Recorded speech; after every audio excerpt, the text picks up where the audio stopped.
All right. So first of all, thank you for being here, everybody. I appreciate it. For those of you that are new, this YEO training used to be a one day or one night affair. We would get together for about 3 hours and try to get through all the same material. And thanks to COVID, one of the benefits was that we realized that that's a lot of material to get through in a really short amount of time. And it's meant to be sort of everything you're supposed to know for the whole year's worth of youth exchange related things, which is an enormous amount of information. So we've decided to, during COVID, we started breaking it up into multiple sessions. And so this is just the first of 3 sessions that we're going to have this year. And hopefully what it means is that it's a little bit less to kind of manage or digest all at once. All right. So I appreciate you all being here and taking the time. I know it's, well, at least here anyway, it's an absolute gorgeous night. It's probably the nicest night of the summer so far. So we appreciate you taking the time to be here. And between Ross and I, hopefully we can have you out in decent time so you can still enjoy the rest of the evening. So, okay. So Ross, do you want to welcome everybody and thank yous?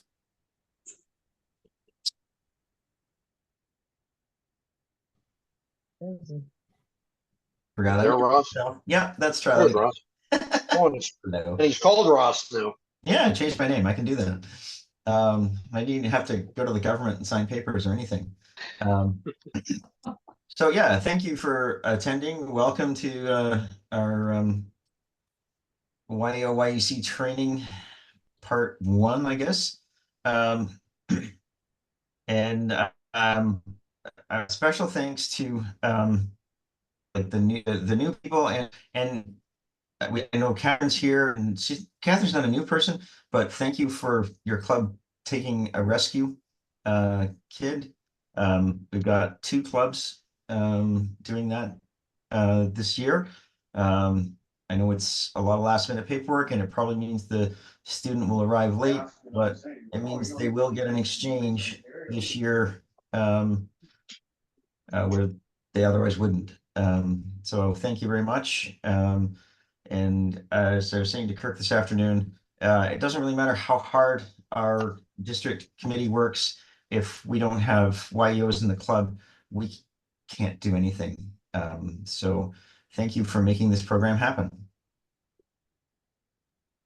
Awesome. Thanks, Ross. Okay, what we're going to do next is I have just a quick Menti question to kind of get the ball rolling. Menti is an online polling or voting platform if you're not familiar with it already. So what I'm going to do is I'm going to zoom over to that.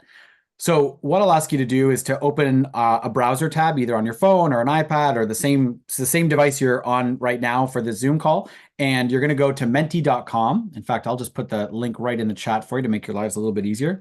You can click that link in the chat, or No QR code? Oh yeah, there is a QR code. Where can I get that? Hold on a minute. I was all ready with my camera. There you go. There it is. There you go. Thanks. You can scan the QR code, or you can click the link in the chat, or you can go to menti.com and use that code. And then just as a quick icebreaker, and just kind of also to get to know who's with us, like who's new and who hasn't had as much time here. I'd just like to know who has been here who's in their first year as a YEO or YEC being involved in the Youth Exchange Committee. All right. Who's been around for 1 to 3 years and who has been around more than 3 years? As people answer it, the reason I ask this is because I recognize that there are some of you that have been around the block. Some of you have been around Youth Exchange almost as long as I've been alive. And so, you know, that's as I recognize older and older. Yeah, right. But what I know is that for some of you, this is very much repetitive. And I get that. And I appreciate that you I appreciate that you still come to that you still come and get the information and learn kind of what's new and updated. Because I know that can be a little bit annoying if you're well versed in this. But I also want to know who the new people are, because I know that sometimes you folks can get lost in the shuffle, because we could sometimes move faster than we realize using acronyms and things that make sense to all of us. But to you newer folks, you're sort of like, whoa, whoa, whoa, slow down. So the reason I say that is because as we go through this, I really think that this is more for the newer people than the older people. And so for you newer people, feel free to speak up. Experienced people.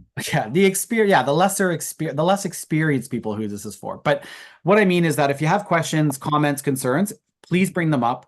Just because no one else is raising their hand with a question, it might be because they've been around longer, so they already know this. But please don't think, oh, no one else seemed to be, looking with a quizzical look. They must have understood it. Please ask the question, because there may be someone else wondering.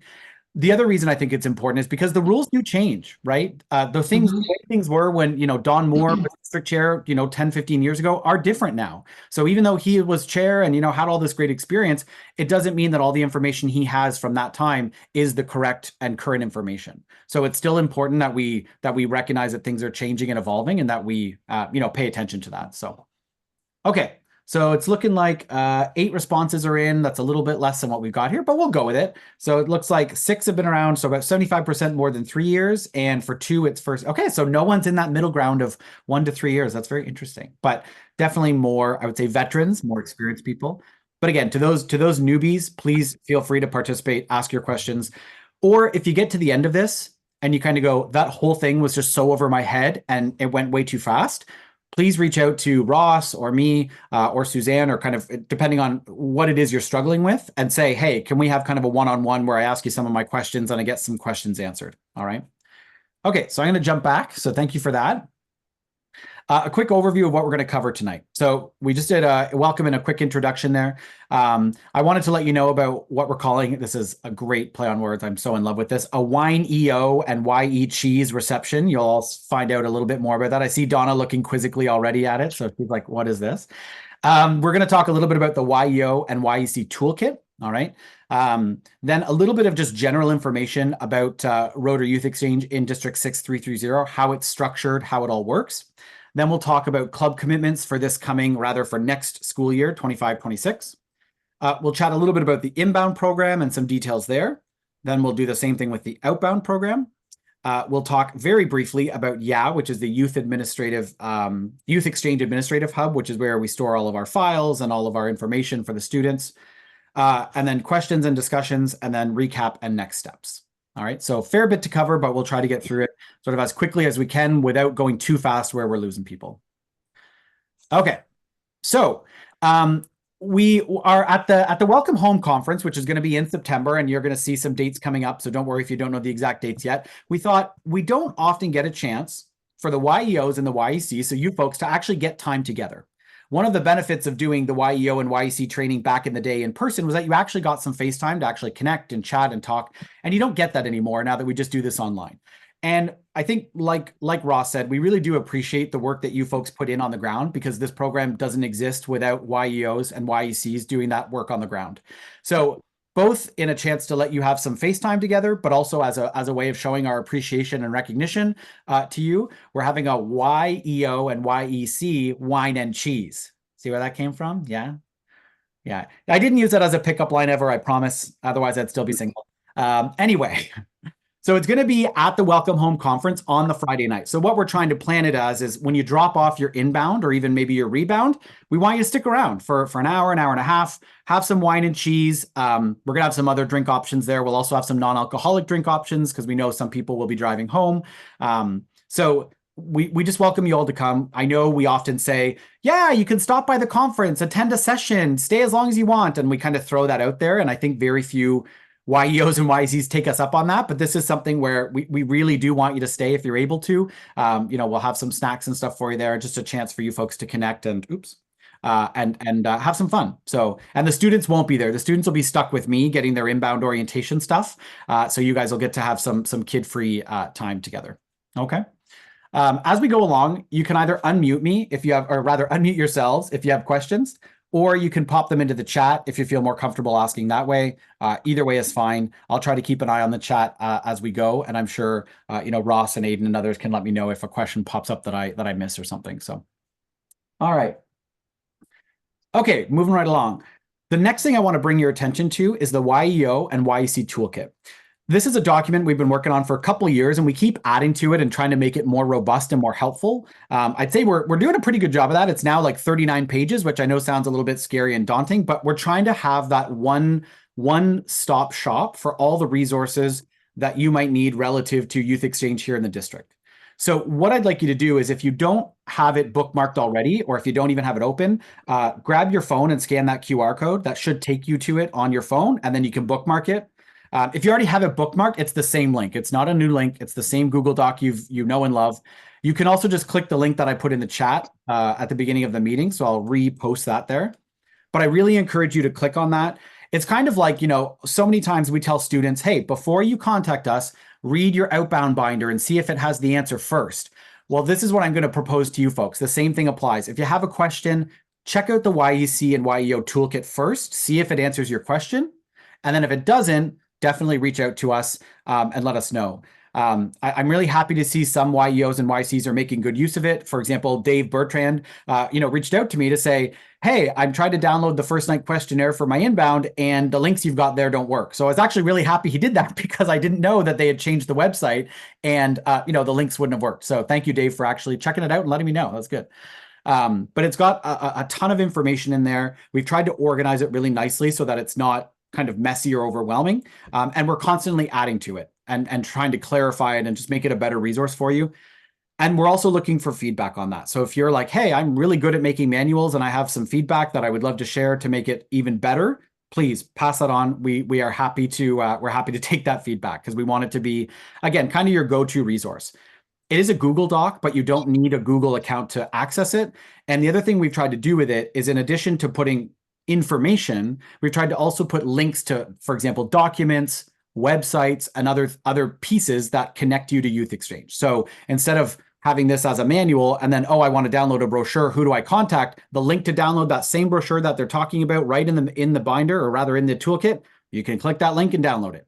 So we're trying to make it really easy and accessible for you to get what you need, because we know that, being a YEO and YEC is already enough work, and we want to just make that easier for you if we can. All right. Is anyone not able to access the document, or it didn't open, or it's not working for anyone? Okay. One thing I'll let you know is we have moved from, the district committee has moved from OneDrive for all of our kind of local storage and our shared storage to Google Drive. So some of the links currently will not work. They will say that, this file no longer exists. I'm working on getting those switched over. And so within a couple of days, all of the links should be back to functioning the way you're used to. But if I miss one or something, please just, please either leave a comment in the document like it says there, or shoot us an email and say, hey, I'm trying to download the flyer, or I'm trying to access this page and it's not connecting. And just let me know. All right, we'll keep pressing on. Ross, do you want to do a quick introduction of the members? I know they're not all on here, but rather just kind of who our district committee is composed of. Do you want to walk us through that? Sure. Hey. I don't need to introduce myself. Well, I will quickly introduce myself. I'm the district chair. And so I guess I don't know. I get to ask people to do all kinds of things for me and hope that they do it. Harry Houston has been our treasurer for a number of years now. He does a great job of keeping track of our finances. That's going really well, and hopefully he's going to stick around for a few more years. Danielle Bork is our secretary still. She hasn't run away to Mexico quite yet, but that is a plan. So if anybody wants to take on that role soon. Aiden Hogermurst is our conference coordinator. She looks after all the logistics for all of our conferences. The district youth protection officer, Steve, I'm not sure how he pronounces his last name. I've never actually met him. We've only talked on the phone, but he's taken over from, oh God, why does his name just go out of my head? Claire Sherwin. Thank you, from Claire. Hopefully he'll be coming out to some conferences and we'll get to meet him and get to know him soon. Roseanne Field, my wife, is our longtime district counselor.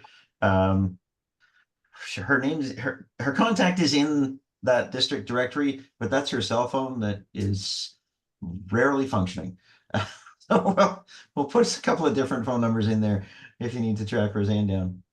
Our outbound coordinators are Suzanne Brown and Elizabeth Van Bakel.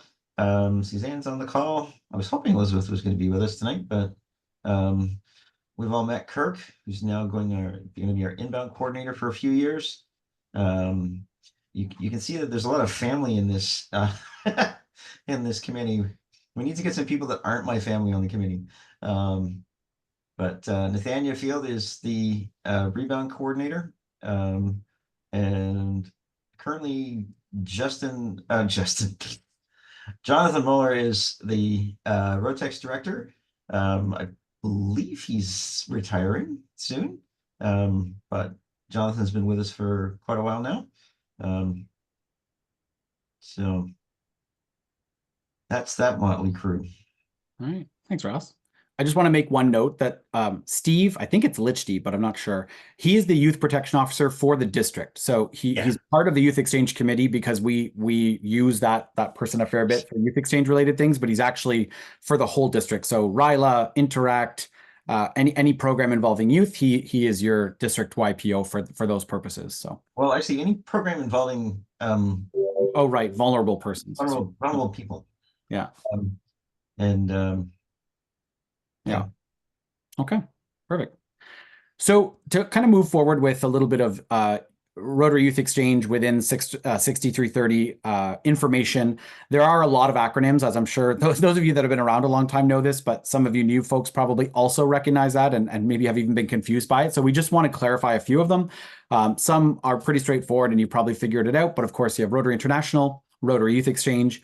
MOE is the Ministry of Education on the Ontario side. Okay, when we're dealing with Ontario students or Canadian students. And then DOS is Department of State. That's when we're dealing with students in the US side. For those of you that may not know, none of our US clubs are currently participating in Youth Exchange. We are trying to get a couple back. We did actually get a preliminary application from a young woman in Marine City, but unfortunately the club currently isn't doing the program, so we are trying to figure something out for her. But anyway, we've had good participation from them in the past, but unfortunately it's just kind of died off over the years, so we're trying to get them back in. But at the moment, we don't really have to do much with the Department of State. But what you might hear of Department of State from time to time, because through our connection and our membership in Central States Rotary Youth Exchange, the vast majority of which is in the US, they deal with the Department of State a lot. So we end up hearing about it and sort of dealing with it a little bit through that. CSIET is Council on Standards for International Educational Travel. Ross can correct me if I'm wrong, but this does tend to apply, I think, more to the US side of things and what standards they're required in addition to the Department of State. But are we also kind of governed, I suppose, by that and what their requirements are? They set rules that regarding the certification of programming and that kind of thing that are in line with RI and the Department of State. I'm pretty sure in the States, if you don't have the CSIET stamp of approval, you can't bring kids in. Right. Okay. Luck. Oh yeah. It's Central States that belongs to it, not individual districts. So because Central States is a multi-district, yes, just what Ross said. They're the ones that set the standards, and you must be a member in good standing in order to have an exchange program in the US. Perfect. Okay. Perfect. Thanks, Don.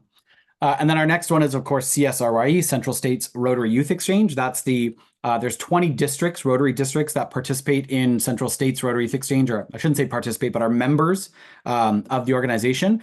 And essentially, it's about 50 years old, just a little bit more, I think, than that. And what it was originally formulated for was, if you're just a district program as a standalone district, then you need to have relations with all the different countries that you want to do exchange with. So if we want to do exchange with Brazil, someone from 6330 has to establish and maintain connections with districts in Brazil in order to facilitate that. Then the same thing with Korea, then the same thing with France, then the same thing with Japan. And someone in the district has to be, or people in the district have to be managing all of those relationships to ensure that we can continue to do exchange with all those countries. Central States essentially allows us to benefit from economies of scale. So all 20 districts benefit from being able to do exchange with the same group of countries, and they do exchange with us as sort of almost like a single entity, right? So they know that they're sending, for example, 10 students to Central States. Where they get placed within Central States then doesn't depend on those individual countries as much as internally at Central States.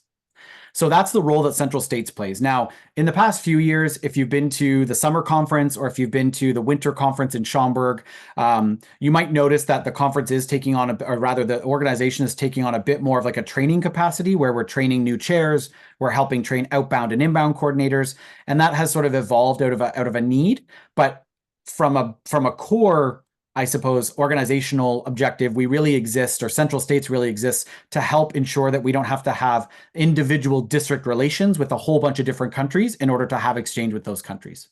And that's generally why you start to see so many what are called multi-district organizations. So there's Central States, there's SCRI, there's a whole bunch of others, and they all kind of function similarly, and they're all trying to benefit from many districts joining together and having one set of relationships with a group of countries, for example. And so Don Moore, who's on this call, is the Central States country correspondent for Asia Pacific, which means that he maintains relationships with his folks in countries like Thailand, Taiwan, Japan, Korea, on behalf of Central States, so that our individual districts, the 20 individual districts within Central States, don't have to do that on their own. And we have 3 other country correspondents. There used to be a bigger number, but as our numbers have dwindled, so has the need for country correspondents. In fact, Catherine Buckley, who's on the call here, she was a country correspondent with Central States as well. And John Stewart, if I'm not mistaken, John, you were also a country correspondent as well. So Japan, Taiwan, and Korea. there you go. Yeah. So lots of rich history in 6330. I will tell you that. Lots of 17 years. 17 years. Wow, there you go. So when I said as long as I've been around, I mean, I was basically bang on, right? Just coming around to my 18th birthday this year, looking, young and You're still in diapers. Right, exactly. All right. The ones on the right, the definitions on the right, I think are pretty straightforward. The one that sometimes causes newer folks some confusion is simply the difference between a rebound and a rotex. We define it as the first year that you're back from exchange, you're a rebound. And we say that because we tell the students when they go on exchange or as they prepare that it's a 3-year program, right? They have their outbound year while they're training to become an outbound. They have their inbound year where they're actually on exchange.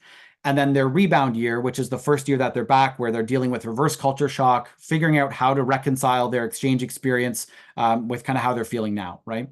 And kind of fitting back in. And then it's after that first year that they come back that they become a rotex. All right. And then the last one is YEA or YEA. People say both. And that's the Youth Exchange Administrative Hub. One other term that I didn't put on here that we probably should have is NAYEN or NAYEN. So it's NAYEN. Some people say NAYEN, some people say NAYEN. And that's the North American Youth Exchange Network. And actually, contrary to the Central States Rotary Youth Exchange Organization, this is actually more about learning, training, development, providing resources, and less about administrative benefits from being part of them. And NAYEN, North American Youth Exchange Network, covers Canada, the US, and Mexico. So it's all three of those countries. Okay. All right, let's keep forging ahead. So in terms of the framework that allows our district to run a youth exchange program and sort of the pieces at play here, it is a little bit of a puzzle, and the puzzle pieces don't always fit together as well as you'd like them to. There are a number of different organizations or entities that we have to comply with or follow through with in order to exist. And so that first of all starts with the Rotary International Code of Policies, or the RCOP. All right.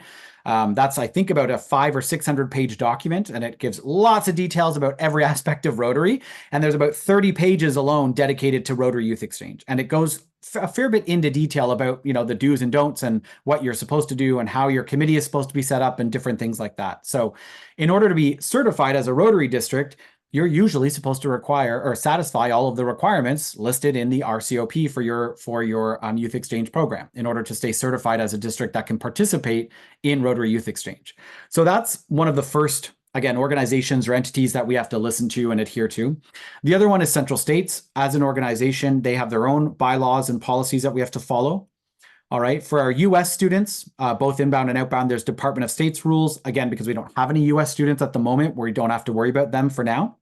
But we instead have to worry about, for our inbounds mostly, Citizenship and Immigration Canada. And that's actually, the name is now, it's the IRCC. So it's Immigration, Refugees, and Citizenship Canada. So a lot of our inbounds are dealing with them right now as they wait for their study permit letter of introduction to come. Okay. And then we're also dealing with embassies and consulates, whether it's for students coming here and also primarily for outbounds going abroad, right? And then the last big piece of this is the school systems and boards and officials, right? We're definitely, I don't want to say at their mercy, but we have to cooperate and work well with them in order to get placements for our inbounds to be able to have a place to go to school when they're here.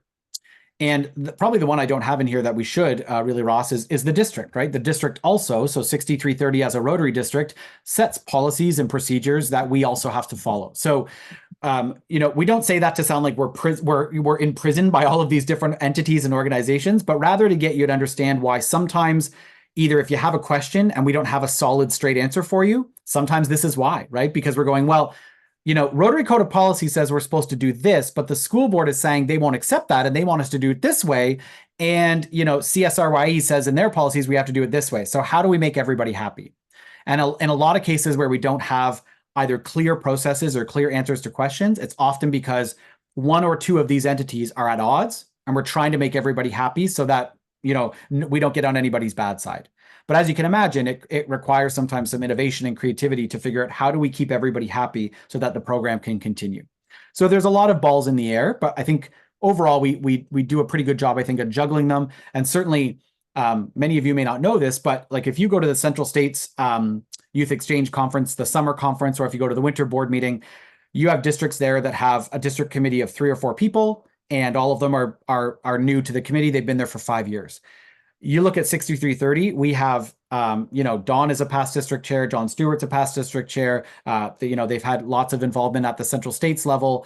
Don Bork, who is not on the call, but he's our immediate past chair. What I'm saying is we have a wealth of experience and knowledge and expertise. So we are very, very, very lucky, because I don't think I've ever had a question, for my outbounds or the inbounds this year that I haven't been able to go back to one of these people and have them go, yeah, do this is what we've always done, or this is how you handle it, or this is what I would look into. So we are really fortunate that way, because a lot of districts unfortunately don't have that kind of expertise within their own district to get answers to questions and kind of figure out how to juggle all of this, right?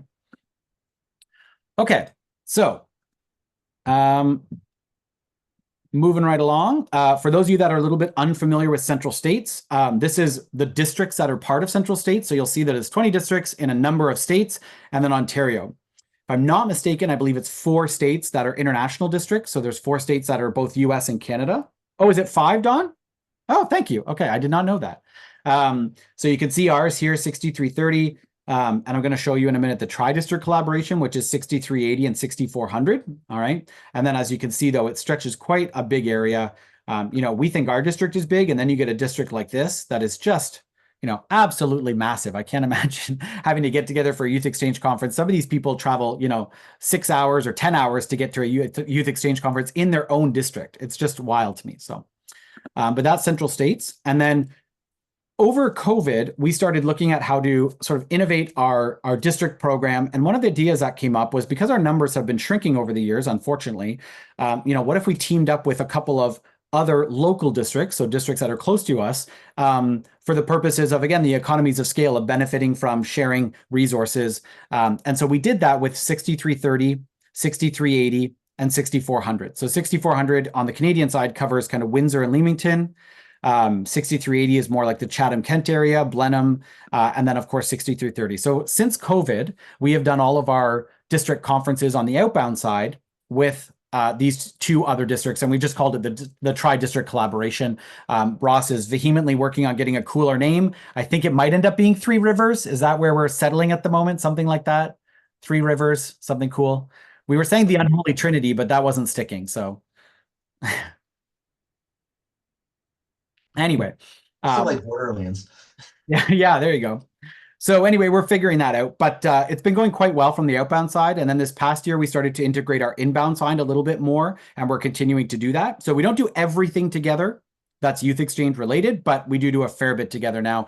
And, as you can imagine, one of the benefits is, Dave has a student going to the Philippines, and we don't have many students that go to the Philippines. Well, what do you know? District 6400 has an inbound from the Philippines. So it's so great, because now that student comes to the conferences, and, Dave's outbound can talk to that student. Whereas before this collaboration, they might have had to wait till they got to the Central States Summer Conference, right, a month before they leave, to get to see or talk to someone from the same country that they're going to. So we've certainly found that advantageous from that point of view. All right. So in terms of club commitments, many of you know this, but you're usually working a year ahead, right? So right now we're thinking about, commitments for the 2025-2026 Rotary and academic, like the school year. And the commitment to decide that you want to host an inbound for that is November 15th. So if your club wants to host an inbound in 2025-2026, so kind of July or rather August of 2025 into July of 2026, we'll have to get your commitment from your club by November 15th of this year. So what that means is that you're going to want to be touching base with your board now to start generating that conversation, right? Because most of you, I assume you'll need your board's approval, maybe some not, but I assume you will, because you certainly want to have that in the budget and kind of planned out. Ross will be contacting you after with the form you need to fill out in order to show your club's commitment and then how you can pay the fee. Okay. As of right now, the club fee for hosting an inbound is 1,250 Canadian and 1,000 US, but Ross just said that's going up. And I think that's the discussion that we've been having. So we'll let you know what that exact amount is. But it's been this for a couple of years. And so to keep up with rising costs of basically everything, we also need to make sure that we're covering our costs for conferences, accommodation, food, travel, all that kind of thing. So, and that I will mention, I'm going to clarify something. That's only the fee to host an inbound. Your club does not technically pay a fee to send an outbound. Okay. And I just want to clarify that because even though we're going to get into why you should do both, technically your club is paying to host the inbound, not to send the outbound. The outbound student and their family, they pay the fee for the outbound to go on exchange. All right. What you'll need to do, there are a couple of basic things you'll need to do if you want to get this, if you want to commit to that. So for the 2026 year, you'll have to designate a YEO and a YEC from your club. You'll need to organize the school situation, right? And host families for the inbound student. Okay. One thing to think about with the school, we haven't talked about this much in the past, but Ross and I have talked about kind of bringing you all in on it and helping you kind of understand what we're working with is the school reciprocity. And that's what this send one, receive one, send one means. Essentially, it means that in Ontario, if Leslie wants to go on exchange, her going on exchange in grade 10 means that she has opened a spot for a student to come in and take her spot, right? The government essentially leaves a spot open to say, hey, Leslie would have been here if she weren't on exchange. So yes, there's a spot. Go ahead and bring an inbound. We're not going to make you pay international student fees. But if Leslie graduates grade 12, then goes on exchange, the government isn't holding a spot for her. The Ministry of Education, in their eyes, they go, she's not ours anymore. We don't need to hold a spot. So if you're trying to bring an inbound student into that school, the school wants to go, well, pay us international student fees because there's no spot being held because Leslie already graduated. So that's why we've been asking more and more, try to get students that are either maybe in grade 10, grade 11, or who will be in grade 12 on their exchange year so that when they come back, they haven't graduated yet. Because when that happens, the school holds a spot and that spot can be taken by an inbound. Does that make sense to everybody? Can I just get a quick thumbs up? I know sometimes it gets really weedy, but okay. Oops. This keeps jumping ahead. So that's the first piece about it. And this is also why, even though you're technically only paying to host an inbound, we want you to also send an outbound. Because if you don't send outbounds from your club, you are not creating spaces for inbounds to come, right? And conversely, if you're sending outbounds, that's great, but you're making these spots that you're not using if you don't bring in an inbound, okay? Now, what you want to keep in mind is that the spots that I'm talking about are on a school board to school board basis. Unfortunately, it's not district-wide. So if Leslie is an amazing recruiter and finds 6 outbound students, thank you, Leslie. Unfortunately, because she's in a totally different school board than I am, I can't use her spots to place more inbounds, right? It's at a school board to school board basis. So if Leslie finds 5 kids from the same school to go on exchange, she can take 5 inbounds, but they're going to go probably in the same school that she sent them from or in the same school board. So if that's, Avon Maitland Public, great. If it's Catholic, then again, that's separate from the public school. So what we maintain over the years is a reciprocity matrix that tells us how many kids have we sent out from each school board and how many kids have we brought in from each school board. Now, I'm not trying to burden you with having to think about that, but I just want you to think a little bit about, okay, I'm trying to get kids from, my local Catholic school. That means that there's a good chance that if I bring in an inbound, it will make sense for them to go to the Catholic board instead of the public board, right? Because if you haven't pulled any kids out of the public board, there's no spots. Now, the only time that there's a bit of an exception to that is some school boards give more wiggle room, right? So Catherine's school board, they might be really lenient and say, yeah, you sent out kids 2 years ago, but hey, we'll reconcile it over the course of 3 or 4 years. So as long as it equals out every couple of years, we're not going to get into a big huff. So maybe Catherine can say, well, yeah, I pulled a kid. I'm sending a kid from the Catholic board this year, but I'm using a spot in the public board that I saved from last year. That's great if you can do that, but not all school boards are that lenient. Some require at the end of each school year, it zeroes out. And so that's what makes it a little bit challenging. Again, not trying to stress you out. I'm not trying to say only recruit from one board, but just something to be aware of, right? As you're going through. And if you're curious to know, like, hey, if Donna says, hey, in my school district, can you give me an idea of how many open spots we have? Am I at a 0 to 0 year? We can let you know that. So you have a sense of, should I be recruiting from the local Catholic school, from the local public school? How much wiggle room do I have? We're happy to let you know that so that you can kind of work within those, boundaries. Okay. The last thing I want to mention when it comes to a club commitment is the difference between an alternate and a primary, because I think that causes a little bit of confusion. So essentially, if you want to have a primary spot for an outbound, meaning that they are essentially guaranteed or almost guaranteed a spot at the Central States level, so they're going to get a country placement, your club needs to accept an inbound. So that's the one-to-one part, right? If the Stratford club, right, wants to have their outbound be basically guaranteed a spot outside, like to go on exchange through Central States, that club needs to accept an inbound. Okay. This isn't anything to do with the school board. This is at the Rotary level, at the Central States level. All right. Now imagine my club, so the Strathroy club, gets 3 outbounds. Great. We've recruited 3 kids. That's awesome. And we're accepting 1 inbound. Well, that's cool. One of my outbounds is a primary because there's the kid that matches up. I've got 1 inbound, 1 outbound. Cool. That kid's a primary. My other 2 outbound candidates, I can still try to send them on exchange, but they are automatically what are called alternates. They're not guaranteed a place because my club isn't accepting 3 inbounds. So for every inbound I accept, I get 1 primary placement. If I don't have an inbound, they're automatically an alternate. And this is the other reason why we have a few clubs kind of hopefully coming back into the program, and they're starting by just accepting or sending an outbound because they're saying, it's a little bit less commitment. And we say, that's fine. You can do that to get back in, sure, but just keep in mind that your outbound right from the get-go is not a primary. They're not guaranteed a spot. And what Central States does is they give placements to all of their primaries first before they make room for alternates. Now, we have been very lucky in that our alternates tend to always get placed. I don't actually think of an example when an alternate didn't get placed, so we're very lucky. But technically, if there were not enough spots, the alternates would be the first ones to not get a placement. All right. So that's from the Rotary side of things, the primary and alternate idea. We're not saying don't send more outbounds than you take inbounds, but for example, Donna, I think you're a good example of that. You often send us 2 outbound candidates and it's like, yep, perfect. One's a primary. They're sort of guaranteed the spot. 1 is an alternate. And if we get the room, great. But otherwise, they may not be guaranteed a spot. And we just explain that to the students and it kind of works out fine. So, and then, like I said, the other piece when it comes to thinking about that is just the school system idea. So we're really hoping for students who haven't yet graduated so that we know that there is a spot being held from the school board perspective. Okay. And if I'm not mistaken, Ross, I think what we've kind of done in the past is if you, for example, have 2 outbounds. So I've got Leslie and Dawn going on exchange. Leslie's a star student, but she's in grade 12. Dawn, maybe not as great, but is in grade 11. Okay. Because Leslie will have graduated when she goes on exchange, I automatically consider her my alternate student, right? Whereas Dawn is probably going to be my primary. So it kind of sucks, but that's why we're saying, yeah, congratulations, Dawn, you did it.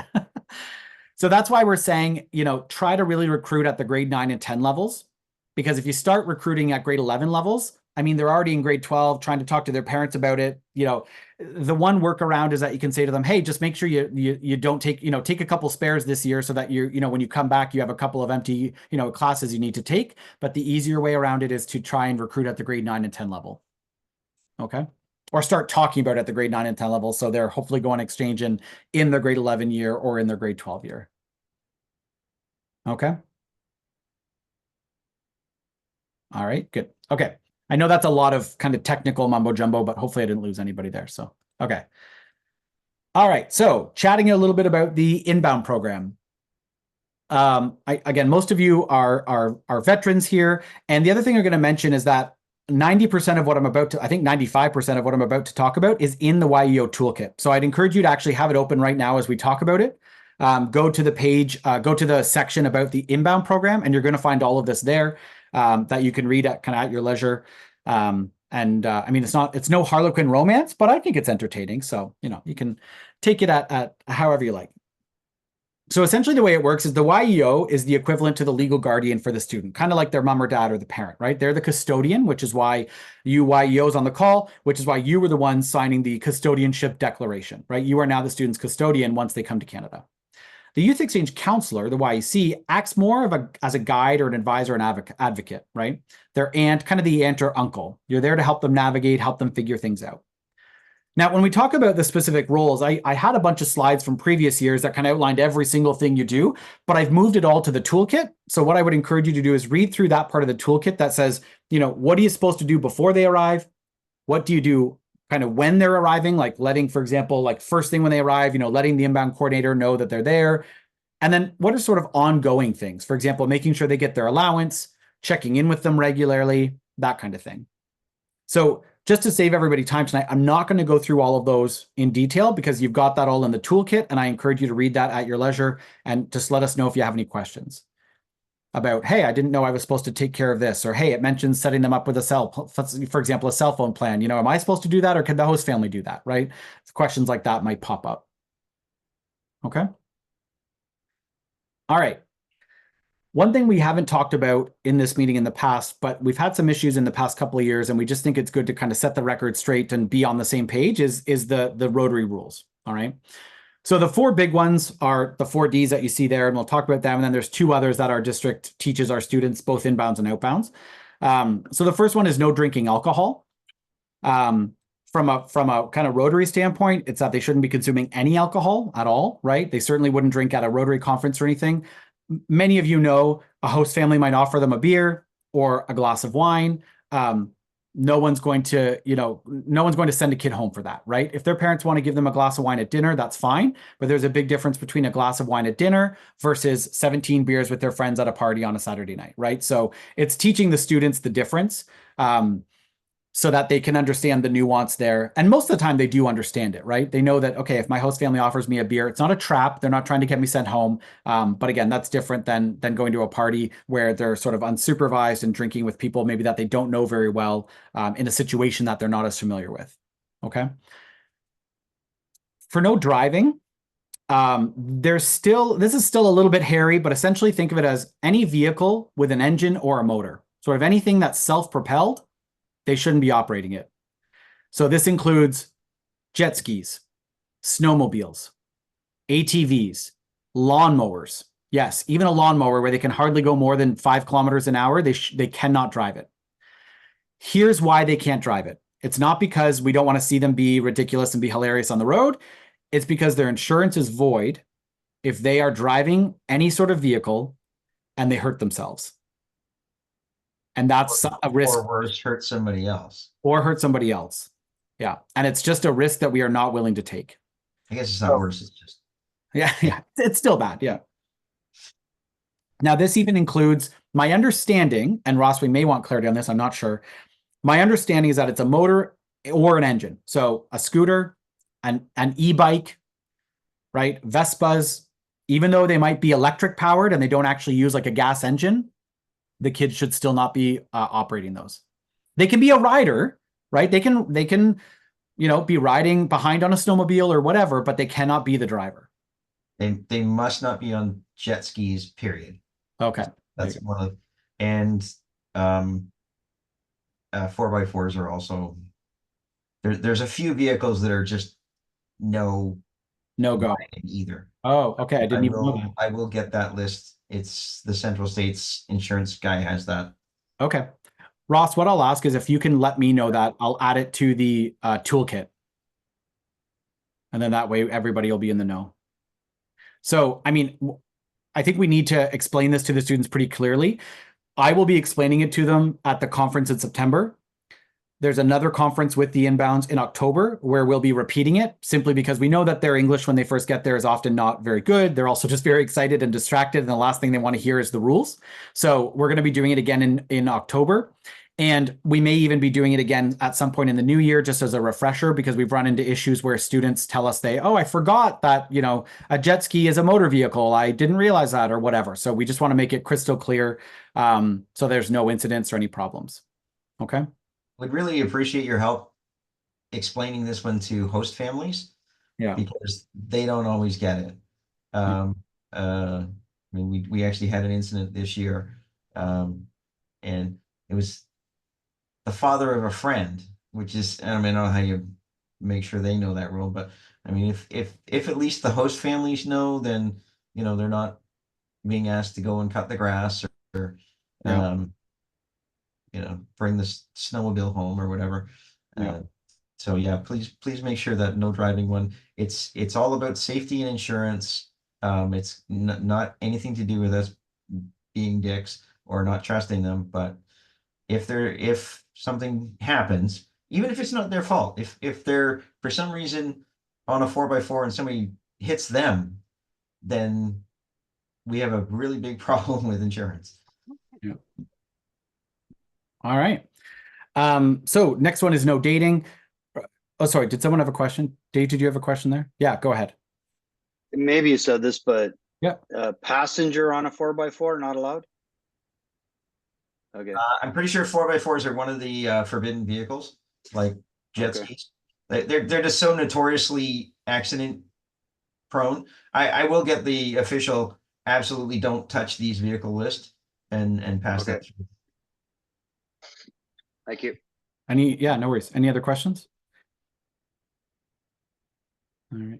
And I will say, if you're not sure, you know, shoot us an email. Like if the kid says, hey, I'm about to go bungee jumping this weekend, am I allowed to do that?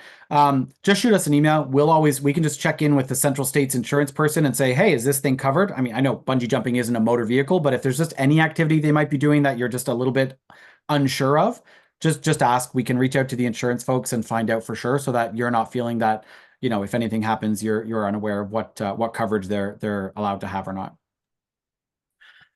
So next one is, of course, no dating. Really, you know, what this one comes down to is no serious relationships. The way, you know, it's funny, I think often we bring these Ds in as sort of the rules, and instead I think if we explain these to the inbounds, the whys behind these rules, they get it, right? I sat down with Diego, my inbound last year, and I said, Diego, your mom is probably going to want some really nice souvenirs from Mexico, right? And he was like, aha, yeah. I said, do you think she wants a baby? Do you think she wants a grandson or a granddaughter as a souvenir? And he kind of looked at me because we just met 6 hours before, and he said no. And I said, I don't think she wants that either. So the reason we have the no dating rule is because you don't want to take that back as a souvenir. And you also don't want to be stuck in Canada forever because you decided to start a life with somebody, you know, because you couldn't kind of keep it in your pants. And we kind of laughed, and I said, but it's true. And then I said, another souvenir you don't want to take home is chlamydia. It's not as picturesque as you'd think. And again, he laughed, but he completely understood. I said, do you know what an STI is? And we translated it, and he looked at me and he got it, right? So instead of just saying, no dating, no talking to girls, no. Instead, I just walked him through. I just said, listen, you don't want to take a baby home. That's an enormous commitment. You want to have a fun year, right? I said, you also don't want to take home an STD or some sort of disease that could really make you sick, right? And he agreed. And then I said, here's the other thing. You're here to be an ambassador this year. Do ambassadors go to a party and talk to lots of people and make as many good connections and strong relationships as they can? Or do they sit in the corner with one person all night and not talk to anybody else? What does a good ambassador do? And of course, he knew. Right? A good ambassador is talking to everybody, is trying to make good connections and strong relationships. Exactly. So what happens when you get into a relationship? Oh, you end up spending all your time with one person. Exactly. So you're not doing your job of being an ambassador if you're dating a person, because you'll tend to spend all your time with them. So that's just my suggestion. I mean, you can actually go about it, obviously, however you want, explaining the rules, but I would really recommend coming from a place of leveling with them and making sure that they understand that there's a reason behind the rule, and it's that we want you to be the best ambassador you can be. This program is about creating world peace, one student at a time, and you don't do that if you shack up with someone early on, and you know, it just doesn't create a good experience for you, for your host family, for the student. So we always say, you know, no serious relationships, right? And then the last one is no drugs, whether they're illegal in Canada or not. It doesn't matter. So no serious drugs. So that includes cannabis. All right. And then the last two, which I don't know why I don't have them on here, we talk about no disfigurements. And what we mean by that is basically no tattoos is the big one. All right. They're not allowed to get a tattoo while they're here. Even if they have their parents' permission, we would prefer it. You know what? Just wait till you get home and get your tattoo with your Canada flag and your Brazil flag or whatever. Just wait till you're home. You know the tattoo parlors there. You know the people to trust there, right? And the other thing would be something like, I don't know, maybe like shaving their head a month before they're about to go home when they've been known for their long golden locks, right? We essentially say we want to send them home the same way that they came. right? So we've had examples in the past where students have dyed their hair during their exchange, knowing that they're going to it's going to go back to normal before they leave. Those sort of things are usually okay as long as the parents are all right with it. But we want to try to send the student home the same way they came. Okay. And the last one we teach them is no digital disrespect. This is in the effort to make it one of the D's and stick in line with that alliteration. Essentially what we say is just be respectful when you're using other people's technology, when you're using other people's internet. You know, you're not, for example, watching porn, you're not downloading illegal videos, you know, you're not streaming stuff you shouldn't be streaming. You know, you're not, and it also even means, you know, if your dad works from home or your mom works from home and they use Zoom meetings all day, you know, double check whether you can actually go gaming before you do that so that they're not on a meeting and it's cutting out and they can't figure out why, and it's because you're using all the bandwidth on your video games, right? So just have that respect to ask them that first. So that's the last one. So no disfigurements and no digital disrespect. All right. Any questions about any of those? Okay, perfect. All right.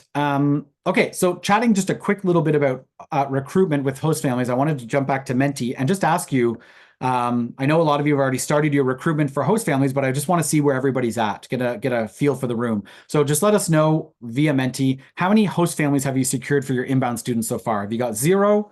Have you got 1, 2, or have you already found all 3 host families?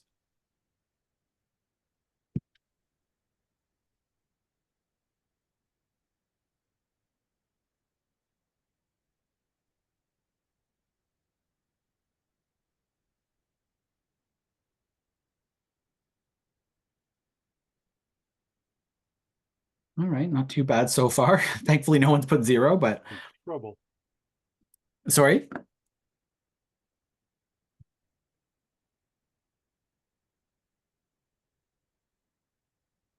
Am I just putting this in the chat, Kirk? Oh, you can put it in the chat, or you can scan here. I can give you the code in the chat here, and you can click that link. And there we go. Let's do that. You can click that link in the chat, and then you can vote using that link there. There you go. Okay. Yeah, so by the way, I've got a couple of private comments. I'm not going to read the names of the people, but just mention them. So someone says, often students end up going to prom. This is not serious dating, but should be okay as long as you keep it in your pants. Yeah, exactly. Going to prom, that's a great experience for them. It's a very North American thing. But yeah, just talking to them about, hey, we want you to have a fun night at prom tonight, but what makes it fun versus going over the top, right? What's unnecessary at prom, right? So I think having that conversation is a good one. Yeah. We saw another message. If the student comes back from exchange and changes schools, but it's still within the same school board, have we fulfilled the reciprocity requirement? Yes, I believe so. As long as they're in the same school board, it doesn't matter. The school itself doesn't matter. It's just the school board. Yeah. So it would only be if they change school boards that we'd have a bit of a situation to try to figure out. Yeah. Okay. All right. So this is good news. Only 5 votes in, but so far no one's not found any host families, so I think that's a good thing. I'm gonna assume that's a good thing for now, and that the people that aren't voting aren't at 0 and are panicking at this point. So, there's a lot of really good information. We did in one of these sessions a couple of years ago. I think it was Mark Oliver from the St. Mary's Club did a really good presentation on sort of what he's done to recruit host families, and I stole all of that I could and put it in the toolkit for you. So there's lots of great ideas for how to recruit host families in there.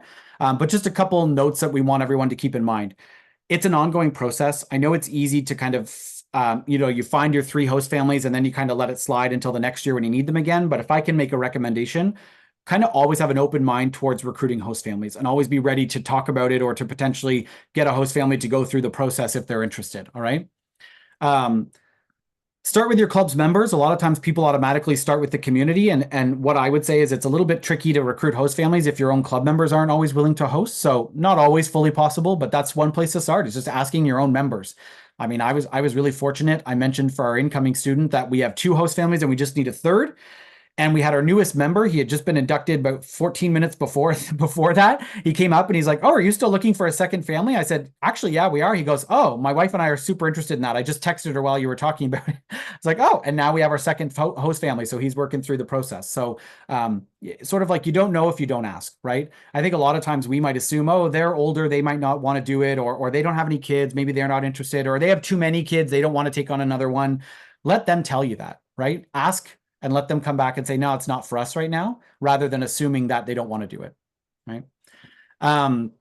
Ask your families of outbounds and rebounds. One of the things we include with the outbound application is the host family referral form.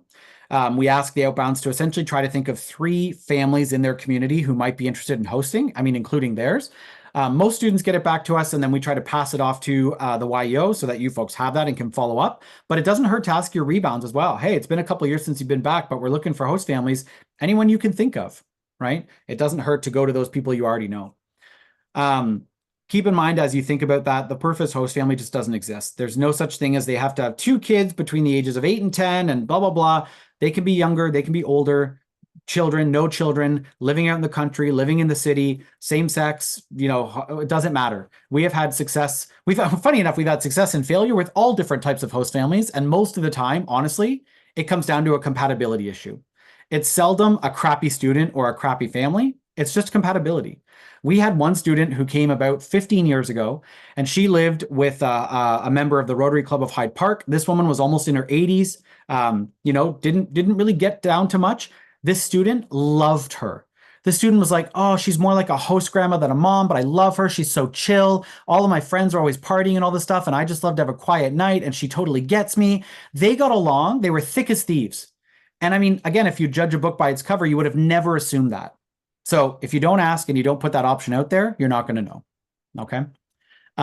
They don't have to be Rotarians, and they don't have to have children, like we've said. And if people say, we'll think about it, I know that can come off as an automatic no, but if they say, we'll think about it, follow up with them, right? Sometimes it's just that work is really busy right now. Sometimes they're just waiting for maybe one of their own kids to move out, or they're going through a rough school year, for example. There's lots of reasons that people say that. It's not always because they're just trying to deflect. So if they say, we'll think about it, or maybe touch base with us in a year, please do that, because you might be missing out on a host family if you just don't do that because you assume that it was a no. All right.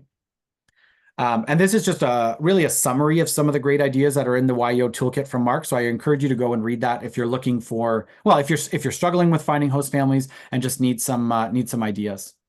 All right. Okay.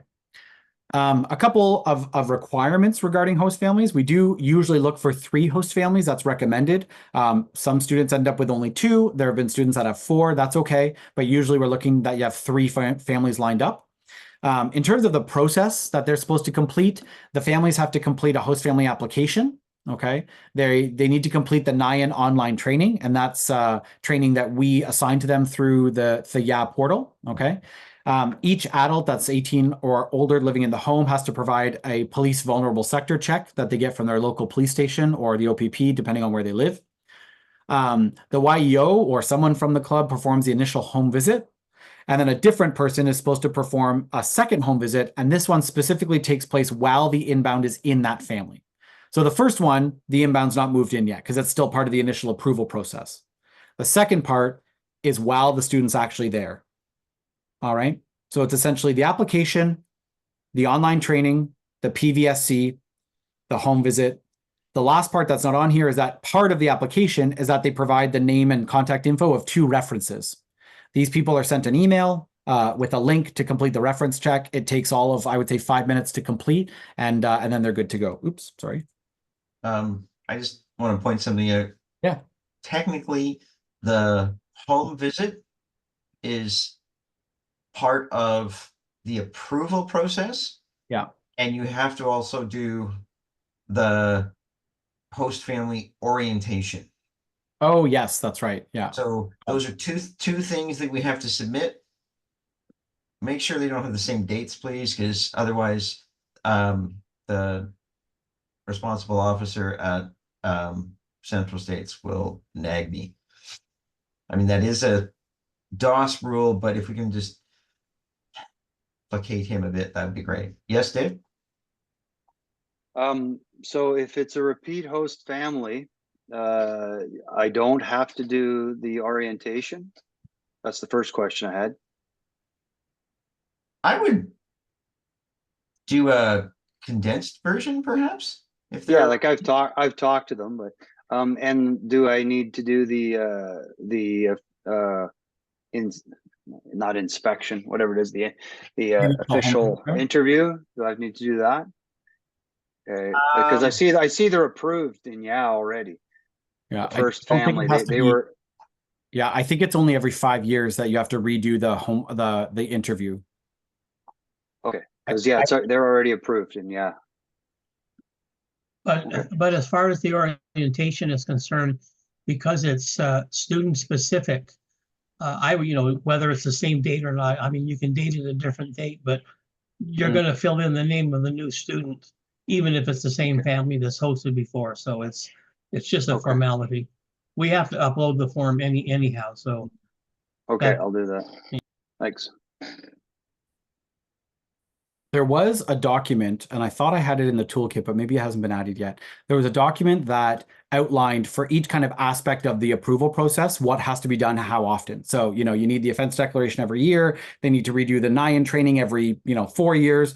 I thought I uploaded it, but I guess I didn't. So I'll try to do that in the next little while, Dave. And it basically outlines for each aspect kind of how often do you have to redo it.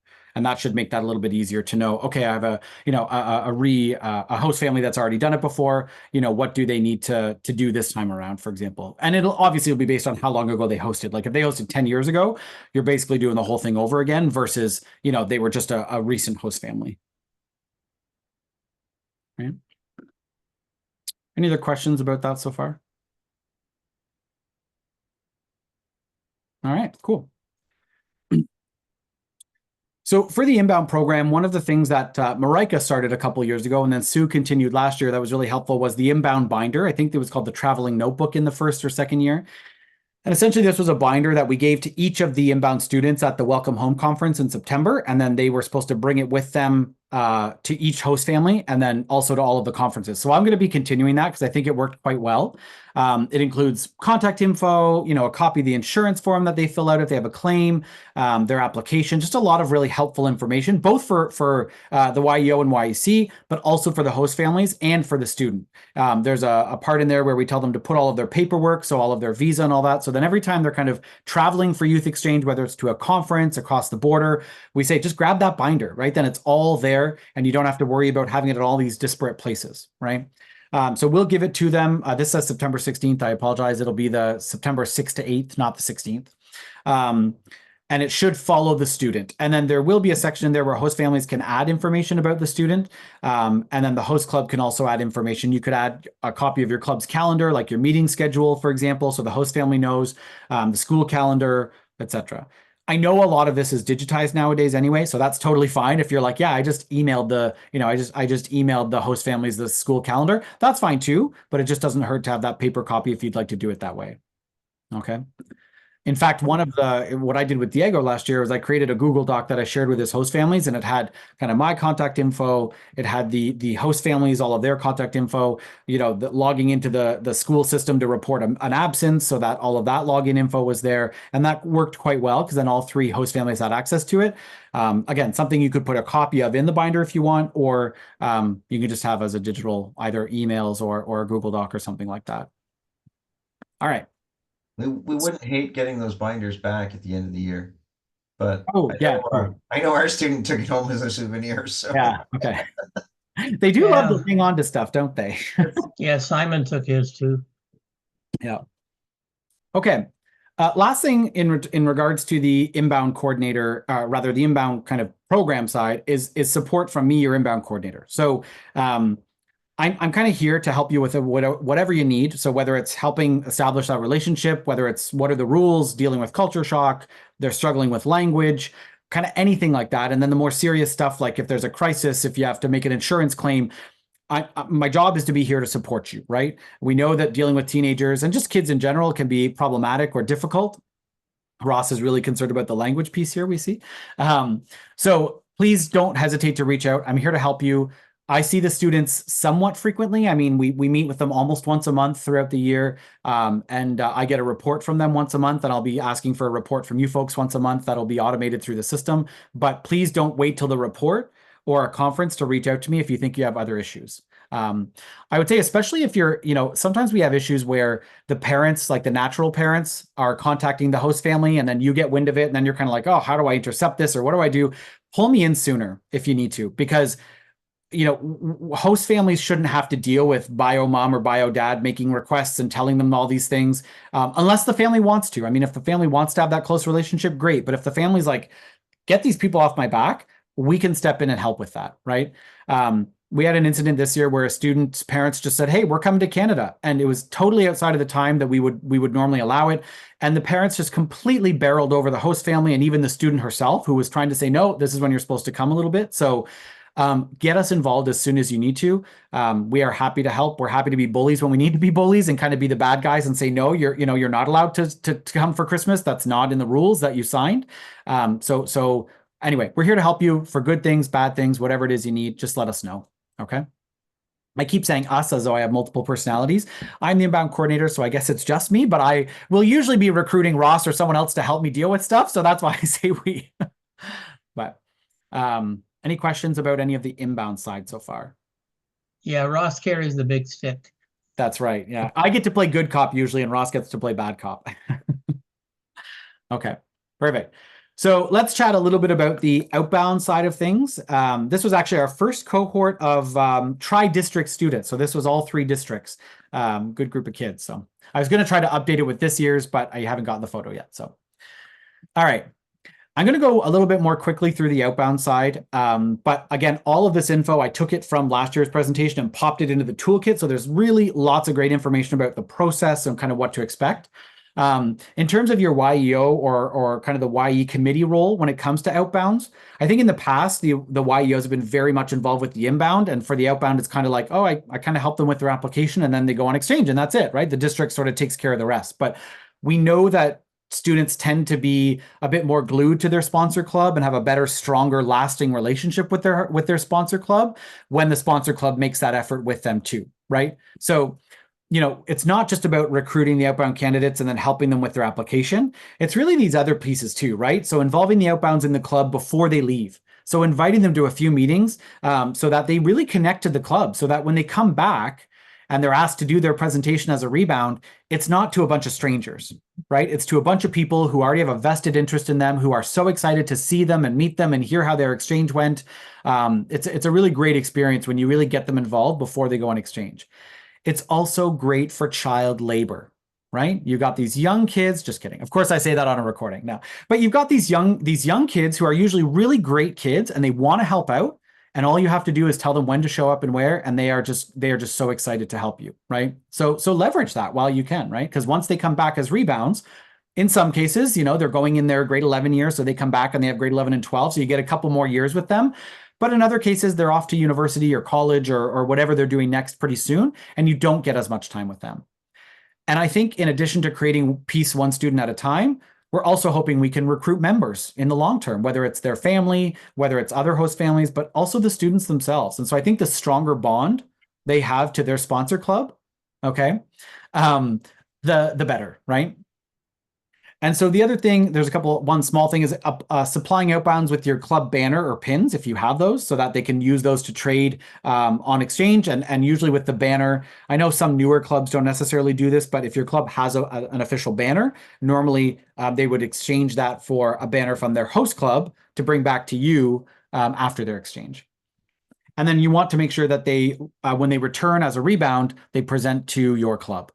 I don't know if some of you do this or not. One really exciting thing that we're trying this year, this is how I know I've been in exchange a long time and I'm old, is because I was about to say a long time ago, or back in the day, what the Strathroy Club used to do with the rebounds was, instead of having them just present at a regular lunch meeting, they actually made it an evening event, because our meetings are normally at lunch. And they get to invite their family and their friends. We invite all of our members and their spouses. Back in the day, we also invited the other inbounds that were in the area. And the meal was a meal from the country they went to, from their host country. It was an event, and it was even a bit of a fundraiser, because I think we charged about 15 or 20 bucks a person, and the meal cost maybe 10 bucks a person. So our club even made a little bit of money from it. Now, our club hasn't done that in a long time, but now that I'm back in the fold, I kind of bullied my way through and said, hey, we should do it this way. I said, these kids have gone on a year-long exchange, and I just feel like we owe them more than maybe 15 minutes at a club meeting.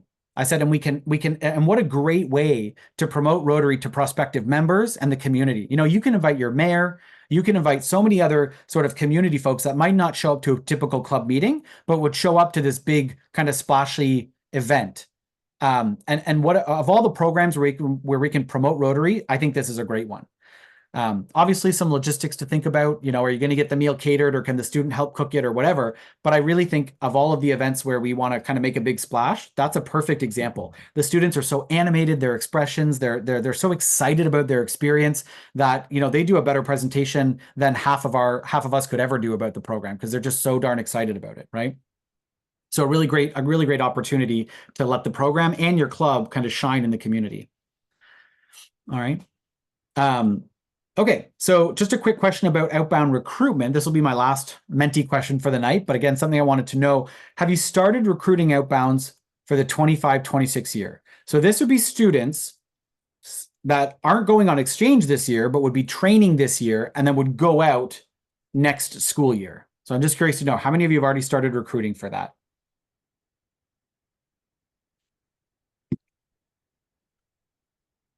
I saw a great suggestion come in here saying, we have our outbounds do a presentation about themselves before they go on exchange, so our club can see who we're sponsoring. I love that. And what a great way for them to start practicing their public speaking skills, because they're going to be asked to do presentations in other languages, let alone in their native language, while on exchange. So what a great opportunity for you guys to get to know them, your club, and for them to practice their public speaking. So that's awesome. All right, so we got a lot of nopes and we don't have many yet. We've got Dawn saying we have 3 candidates. That's awesome, Dawn. That's amazing, actually. I would say if you can start recruiting now, or in a perfect world, thinking next year, 6 months ago, that's perfect. And here's why I say that. I certainly don't say that to make any of you feel like you're behind the ball. But what often happens, the cycle we get ourselves into is in September, we try to get into the school. The school is inundated with teams and clubs and getting things off the ground. And we kind of really have to push to get our way in, right? Then we get our way in, we maybe get to do a presentation or we get a couple of students and they have to try to say to their parents, hey, I need to know right now whether you can let me go away for a year because I need to start working on the application. And then the parents, often in a bit of a frenzy, are kind of like, oh, okay, sure, great, sounds awesome. God, I hope we're making the right decision, right? I know some of you on here are parents of students who have gone on exchange. You can probably remember potentially how frightening that felt and maybe how rushed that felt, right? What I would recommend, especially for next year, not so much for this coming year, start recruiting, getting into the school in March, April, and May. So going to the school in March, April, and May, when you're not under the stress of them trying to start the new school year, you're trying to beat down the door and they're basically ignoring you because the poor school has so many other things to be thinking about.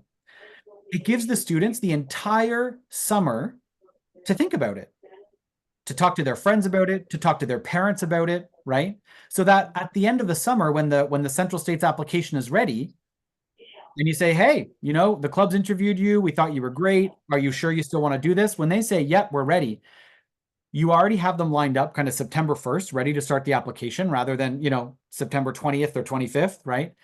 And by then, usually you've got so much more buy-in from the parents at that point. And it was less stressful because you were taking care of that in March or April or May or even June, right? So that would be my suggestion. My club and a couple other clubs I know have done it in the past few years this way. And we've all remarked that we found it way less stressful. And the kids have so much more time to think about it, ask questions. We have more time to interview them, right? We're not trying to pull a panel of interviewers together at the club at the last minute to try to get through to them and see if they're available. I have a student that's still asking me questions. It's August and she's still, hey, I still have a couple more questions. So I know that if she ends up going ahead with it, I feel very confident that she's very sure of this because this has been 2 months of, I met with her parent, or rather me and the club met with her parents. She's asked a bunch of questions. She's very certain of it, right? So that would be my suggestion. Now for this coming year, obviously you want to hit the ground running in September. You don't have necessarily as much flexibility for this year. So definitely hit the ground running in September. Try to get into the school. If you know of community groups or sports groups that you can get into in kind of before September, that's another great avenue as well. But in the toolkit, there's lots of ideas for outbound recruitment. So if you're looking for suggestions, if you're kind of going, yeah, I'm not sure where to start, definitely check out the toolkit. And then what I would suggest is, you know, put something in your calendar for next March, because I know it comes fast and it's easy to forget about it, but put something in your calendar for next March to say, start outbound recruitment. right? It's a great way to sort of trigger that and go, okay, I'm going to try to get in before. The other part I would say is if you're going to get into grade 9 classrooms and send students on their grade 11 year, go in March because they might not even go next year, right? If Randy is only in grade 9 and I'm talking to him, he may not go on his grade 10 year. He might want to go on his grade 11 year. But so then it doesn't matter if I get in September, right? Because I might get in March and then he might decide that following year that he wants to go on exchange. So it gives you lots of extra time, lots of extra wiggle room. Okay. All right. One thing that we are going to be doing from a district perspective is hosting a district-wide virtual information session for Rotary Youth Exchange that's geared to parents and students. Now, obviously, we invite you all to attend, and we hope you can attend so that if some of the parents and students that you folks have been talking to are interested and attend, you can certainly be there as well. That'll be hosted by Suzanne and where is she? Oh, she's not, and Elizabeth. So Suzanne and Elizabeth are going to be hosting this, kind of just walking the students through a little bit of basic information about the program, answering some questions, kind of alleviating some fears, dispelling some myths and that kind of thing. I think we're still working on finalizing a date, but we are pretty close. Suzanne, do you remember off the top of your head, was it going to be the 16th? Does that sound about right? 17th? That sounds right. Yeah. Okay. Yeah, 16th or 17th. So we'll kind of get some links out for that so that you can send that to interested people. This isn't meant to replace your local efforts. It's not to say, if Dave's been getting into his local schools and stuff, stop doing that. It's just more to help or kind of further encourage that. So if you don't stop what you're doing locally, that's great. And usually it's more impactful because you know your area, you know your community. It's just one other avenue that people can have to learn more about the program. So we'll get you those details once we have a bit more information set up. All right. So in terms of outbound program selection, when it comes to selecting your outbounds, there's a couple of things to keep in mind. I realize already that this date is wrong. I apologize. That should say 2024. I'll update that. But essentially, you're looking for a student who's an ambassador of your club in the community. They should be between 15 and a half and 18 and a half as of August 1st, 2024. Right? So I apologize for that. And in terms of academic requirements, usually we look for students in the top half of the class. Oh, sorry. Yeah, that's right. August 2025. That's right. I'm actually 2 years behind. Yeah, because it would be between 15 and a half and 18 and a half when they go on exchange, which is presumably August 1st or so. So thank you for that, Dawn. Yeah. Like we talked about with the reciprocity, we want them to have not graduated so that they can be that primary candidate. Okay. And medical requirements, the biggest thing is that they're usually willing to get all required vaccinations. That's really the biggest thing we're looking for there. But I'm going to ask you to put that to the wayside for a minute, because I'm going to speak to selecting the right outbound candidate from a bit of a different perspective. So I and a colleague presented at the North American Youth Exchange Network conference in Vancouver this past March, and we did a presentation on having a world-class Rotary Youth Exchange program. And one of the pillars that we talked about was the pillar of having great candidates or world-class candidates. And, I kind of made this joke that I am a part-time sort of amateur anthropologist. And, among my studies, I've discovered 2 species of exchange students that I want to share with you, right? And so just setting up the kind of joke here. And I said, the first one is what I've called candidatus communis, or the all too common candidate. So I want you to meet Jeremy. Jeremy is a shy, somewhat introverted, perhaps asocial teenager. Never really cared about going on exchange, never has really wanted to travel, and doesn't really care what's outside of his phone. But you know what? He's a shy boy, and mom and dad have decided if he were to go on exchange, it'll fix him. It'll get him out of his shell, right? And don't forget, his grandpa was the Rotary Club president last year, so it's his turn to go on exchange. It's kind of like a birthright, isn't it? So even though Jeremy doesn't have much interest, mom and dad have decided that this is the best thing for him, and they're going to send him on exchange, right? That is our candidatus communis. Among friends here, raise your hand if you have ever received a candidatus communis in your club, if you've ever hosted a candidatus communis. Yeah. I'm going to ask those of you that raised your hand, go ahead and unmute yourself and tell me, what's the impact of a candidatus communis in your club? What's the impact of hosting them?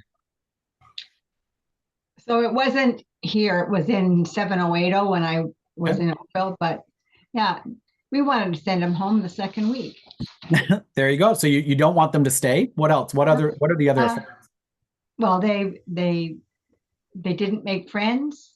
they didn't want to participate in anything, you know, and with a lot of work to try and drag them out. Yeah.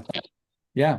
Donna, I noticed you had your hand up. Do you want to add anything to that? Any effects that there are side effects they have or downsides? Oh, you're muted there, Donna. Oh no, we can't hear you. No, we can't hear you. You're unmuted, but I can't hear you for some reason. No, it's still not working. Yeah, go ahead and type it in the chat. Yeah, that'd be perfect. Maybe, I think, Randy, you had your hand up. Do you want to share a thought with us as well? And then maybe Mike? Export Yeah, back. we had a young lady from Spain. Mom was the president of the club. This kid definitely did not want to come here. Everything was better in Spain. Basically, she destroyed 3 host families. I lost 3 host families because of her. I should have sent her home, but we gave her the benefit of the doubt. Yeah. She even stayed with the Borks, and they don't even want to talk about her anymore. Yeah. So, bad news. Yeah. You're talking about host family burnout. You're talking about, you know, not making relationships or friendships. Yeah. Mike, you had a comment as well. You want to go ahead? Well, I think I probably had the same comment that Donna had, but couldn't say it. We had a young lady that came in, and I don't blame her. What I do blame is the education, the youth exchange education in her country, which was France. They gave them no indoctrination whatsoever, and she thought she was coming here for a year-long party, and it was kind of painful. Throughout the year, we gave her the benefit of the doubt. She actually went home at one point in time for a family funeral. We assumed she wasn't coming back, but she did. Okay. And left a bit of a sour taste, I think, in club members, in host families. Fortunately, some of our host families overlooked it a bit, and we've had some repeat host families. But it was uncomfortable. Let's put it that way. Yeah.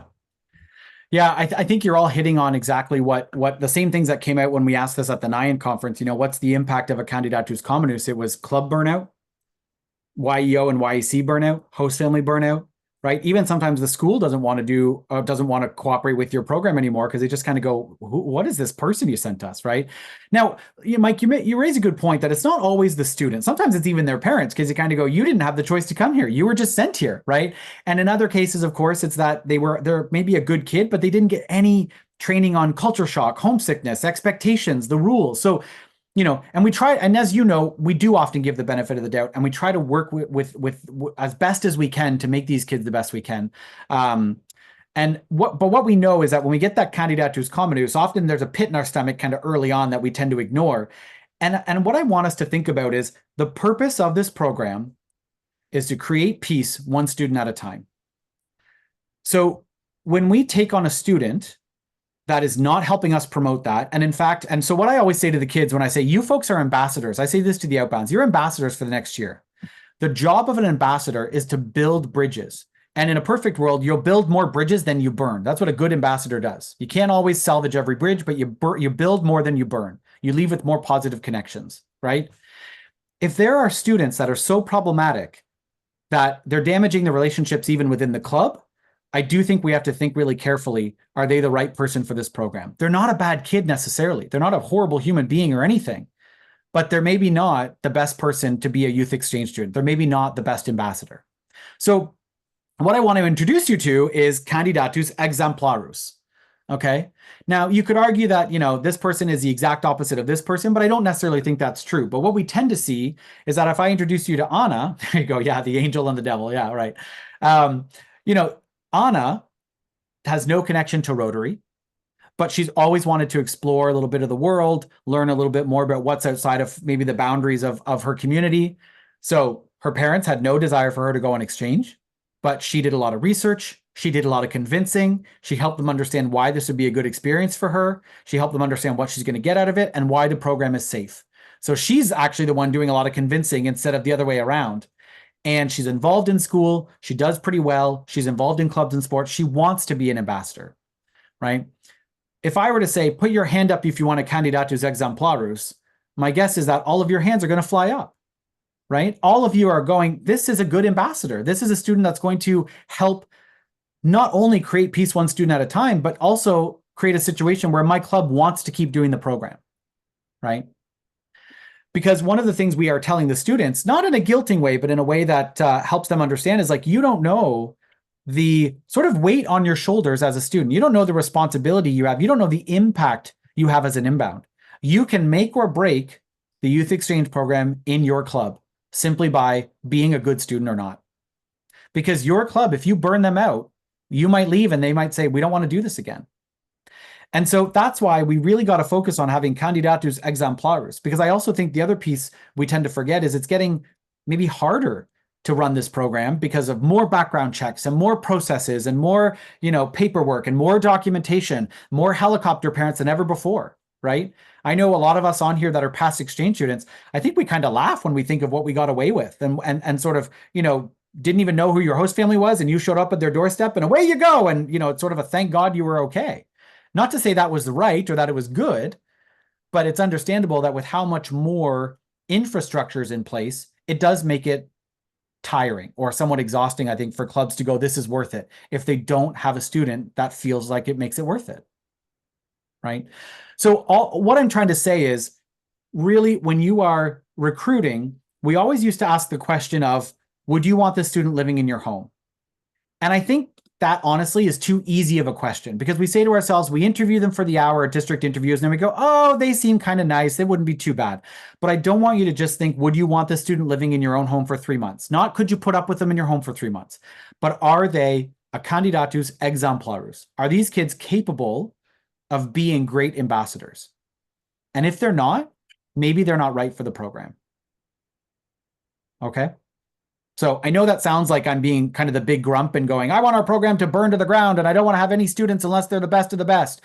And that's not what I'm saying. What I'm saying, though, is I want us to be selective, because if the program's already declining in numbers, then we're already heading down that path. But I think the thing that can bring it back up is having amazing students, right, that blow away host clubs and host families that make them go, oh my God, this is the best program in the world, right? But I think we'll only get there if we pick the best of the best, right? As much as possible. Okay. So any questions about that so far? We do include a little bit of guidelines, and this is in the toolkit, about, what to look for in terms of their personality and character, their motivation. And the other big piece, of course, is their financial capacity, right? Would they be able to afford the program? And, do they know that there's some scholarships available if that might be a little bit difficult? So there is some I guess, more details there that can help you pick that out. But that's just what I want you to have on your mind as you go ahead thinking about candidates for this coming year. All right. Okay. Just a few quick pieces in terms of the application process for our outbounds. Oh, a good question, Don. So if I jump back here, the fee currently for the outbounds for this coming year has not changed. It might. I don't know that we finalized it for this year. It has been finalized? No, it hasn't been finalized, but it's more than likely going up because we've been running at a deficit for 2 years. Okay, there you go. Right, so it's currently 8,500, and then I guess we'll expect that to be increased a bit this coming year. We'll have that answer before the end of the month. Okay, perfect. Thanks, Ross. Definitely before we do that. The info night in September. Info night, for sure. Perfect. Okay. So a couple quick steps about the application process. This is outlined in much more detail in the toolkit, but just so I don't lose you all to sleeping sickness because I just bore you with it, I'm not going to go through the nitty gritty. All right. But basically the 4 steps are: they complete a preliminary application. That application is available on the district website on the Youth Exchange page, right? There's a QR code, but they can also just click it. It's a Google link, a Google form link. The way I've set it up is that depending on who they pick when it says, have you been in contact with the Rotary Club? If so, which club and who? If they list someone that's already in our system, so if they list, yes, Wyerton, I've been talking to Donna, it should automatically forward the application to Donna. If they don't pick a club, so if they pick, have you been in touch with the Rotary Club, and they click no, then it just gets sent to Suzanne and Elizabeth, and they will then get it to whoever it needs to get to. So the student puts in their address. And so, if it goes in and they haven't talked to a club, but Suzanne sees their address is Wyerton or, around there, she'll forward that to Donna and say, hey, here's a potential candidate from your area. Okay. But in most cases, if they put in an area, or rather they put in the Rotary Club, it will automatically forward it to the YEO from that club. Okay. The next step is the club interview. On the YEO toolkit, there are some sample club interview questions that you can use, and also kind of a format that you can use so that it's not just a full-on interview, but also maybe providing some general information about the program. Okay. Usually for the club interview, although not necessarily, you would usually meet with both the student and their parents or guardians. You're not just meeting with the student, but you might do it, depending on the club, you might first meet with the student and then with the parents, or however you want. The third one is the CSRYE application. For many of you, that's the behemoth application that includes the main application, the supplemental forms and documents. That's that whole thing. That should be ready at the end of the month, so that if you already have candidates, they can start working on it at the end of the month, as long as the club has already approved those candidates. Yeah, Suzanne, go ahead. The one key thing to really remember for the applications this year is being stressed by Central States is there will be no applications that have any handwriting on them unless it is done by a dentist or a doctor. That's fine, I get that. The rest of the application must be typed in, has to be. I will not accept any applications that are handwritten this year. They're being really strict on it, and it makes it much easier for us ultimately with trying to get everything done. If you're at a club level doing your approval and your interviews right now, as soon as you give that approval at your club level, please suggest that they get their doctor and their dentist appointments set, because we're running into the past that they can't get in quick enough, and then we're running into like right up to the interview and after the interviews with being able to get in with them. So if they book it as soon as possible, help them to book it even in September, October. No problem with doing that, but just get it in there, get it started, at least the process. Because if they're not getting it, going to book that appointment for October, they're not going to have it done ready for district interviews. So if they can quickly get that in as soon as possible, that'll make our life a whole lot easier. And one thing that we're also suggesting this year that Elizabeth and I are really pushing for, is to attempt to get those applications to us by mid-October. I know that freaks a lot of people out, and it freaks us out too, because we know there's a lot of stuff to it. But the sooner we can have it, the better, because it's really tough when all of a sudden we get 10 applications plus the week of district interviews, and all of a sudden we still have to do a pile of corrections on them. So the sooner we have them, the better. So I am pushing as much as possible to have them for mid-October for that. I realize there will be late applicants, and that's okay. I'm not going to say no to somebody, but please work on getting them to us as soon as possible. And if you have any questions, feel free to reach out to Elizabeth and I. We'll go through it and we'll send it to everybody back and forth many, many times, and just be okay with that ultimately. Perfect. Thanks, Suzanne. Along with getting the dentist and doctor's appointment, if they don't have their passport, they should be ordering that basically right away. It used to be a piece where it was like they could submit their application and then kind of get their passport when it came in, but Central States is getting a little more insistent that, hey, they should have their passport along with the rest of their application at the application due date. So I don't know how totally stringent they are, but it's just easier if they have the passport along with the rest of the application. So. And get them to schedule their TB tests. That's the other thing that it seems to be really being held up this year. Some places you have to go through a health unit, and other ones you can actually go through your doctor or a nurse practitioner. So get them to schedule those right away as well. And keep in mind that if someone is saying that they can't get their doctor to fill out, they're waiting months to get in with their doctor, a nurse practitioner is able to fill out and sign their application. So if you have that option, I would strongly suggest it, because it's much quicker to actually get in with a nurse practitioner. Perfect. Thanks, Suzanne. That's great. I think what we'll try to do, like I said, we're recording this meeting, so I'll try to take some of those notes that you mentioned, Suzanne, and I'll put it in this year's application package that we always create for the kids. So that way you've got those kind of readily available, and the kids have them too, because I think those are really good pieces of advice. So perfect. So that's the application stage. And then the last piece is, of course, district interviews. District interviews this year are going to be November 2nd. So it's a little bit earlier. It's always usually the first Saturday, but it just comes quite early this year. So that's why you could tell why Suzanne and Elizabeth want to have those applications due by mid-October, because that's only 2 weeks to get through. What I know coming out of being outbound coordinator is often a lot of changes as these students try to get through really what I would say is probably the most complex application or paperwork they've done up until their, in their lives up until this point. So perfect. All right. I did mention so the district interviews, those are November 2nd at the Lambeth United Church. They're going to be in the same location that they were last year. Okay. Just like before, the students will be interviewed by a panel of 3 Rotarians and then 1 Rotex or Rebound. And there's a couple different things the students do while they're there, including meeting with Roseanne and a couple other people, just to kind of get different opinions. But one of the big things is that they meet with their outbound coordinator to review the application. Now, based on what Suzanne's telling me, what I think we're hoping is that a lot of the kids will get to this conference and their application will already be all set.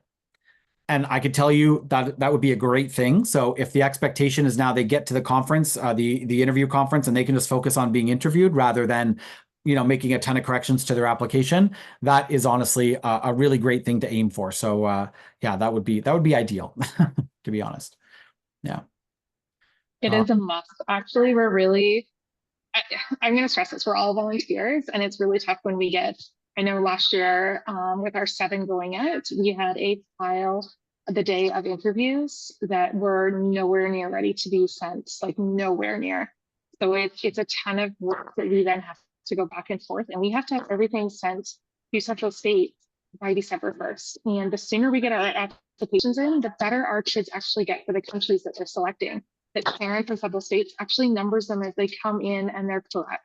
So keep that in mind. If you want your kid to actually get the highest country on their list, they're more likely to get that the sooner that I'm able to send that to Sharon at Central States. That's why we're stressing the dates. Essentially, we don't want to be the last district out of Central States to be sending in all these applications, because our kids aren't going to get those countries that they really want. And all countries are great, but I really want our kids to have those high numbers if at all possible.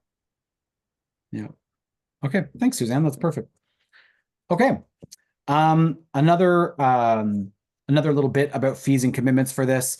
Like Ross said, the fee is probably going to be going up, but what we did last year was kind of a 3-payment structure. So I assume it'll be similar to that, but just with just slightly different amounts. So what we did last year was $2,500 due December 31st.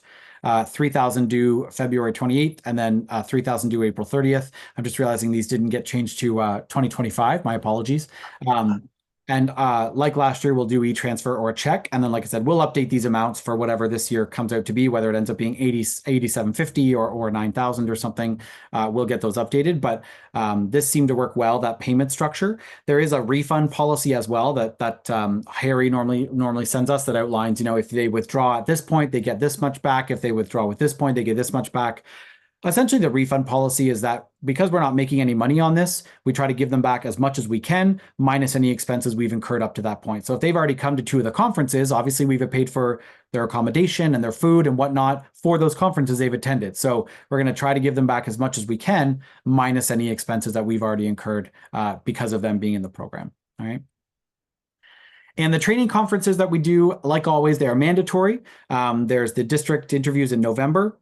And once again, I forgot to do the year. Sorry about that. The Great Expectations Conference, it'll be March 2025, Reaching New Heights in April, and Grand Rapids, the CSRYE Summer Conference in July.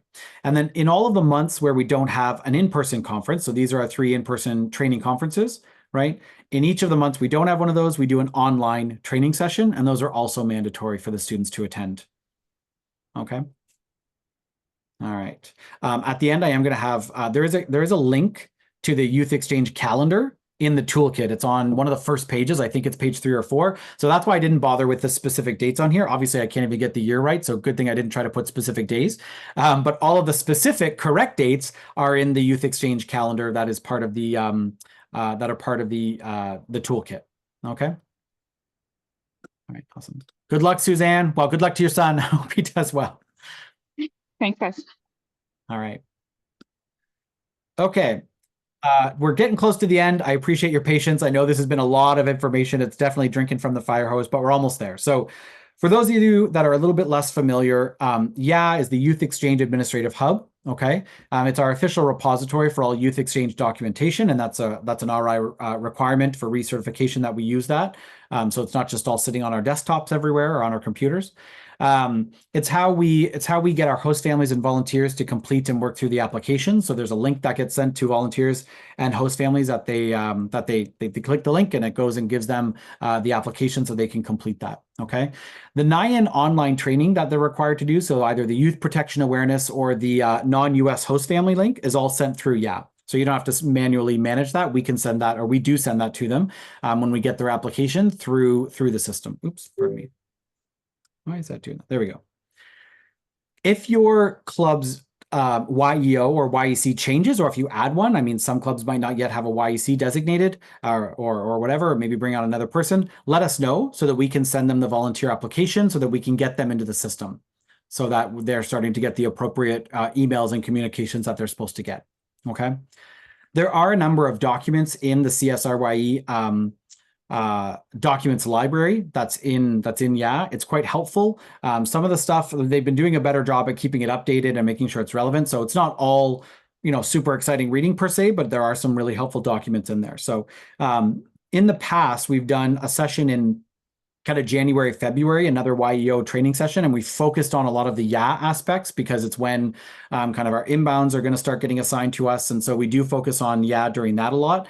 At this moment, we don't really cover a lot of YA related stuff on this training session, simply because there's not really much that you're logging in and doing, mostly because we manage, the district committee manages a lot of the kind of host family and volunteer application side of it. Okay. But what I would say is just if you're not very tech savvy, or it's not working the way you think it should, or you're not getting the access you think you should, just let us know. If you're like, hey, I'm trying to log in and it's giving me an issue, or I think I should be able to access this and it's not letting me, just let us know and we can help you navigate it, because it can be a little bit kludgy sometimes. Most of the times it works all right, but there are some kind of oddities to it. So we're happy to help you work through those things to make it make sense. All right. Okay.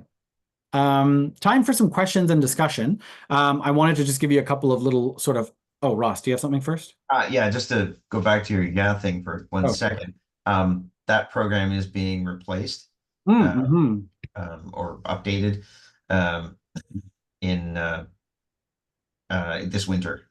So hopefully by the time it's time to put your inbound information, we'll be working on the new version, and that'll be hopefully better. Perfect. Or at least familiar. Yeah, true. And probably a little more updated too, I think. Before I forget, could I ask all of the YEOs and YCs just to put your name and your club in the chat? I meant to do this earlier, but just for tracking attendance so that we know who attended, if you could just pop your name and club into the chat, that would be awesome. Just because we're getting close to wrapping up. All right, so just a quick kind of questions and discussion. For district interviews, you're all invited to attend. You don't have to interview. I think sometimes people think that they want to come and maybe just kind of watch and see what's going on, but then they think they're going to be put on an interview team or that they have to interview. That is not the case. You are welcome to be on an interview team, and I think most people enjoy that experience. But if you'd rather come and just kind of learn the ropes a little bit, see the experience from maybe a parent or student's point of view, you are also welcome to do that.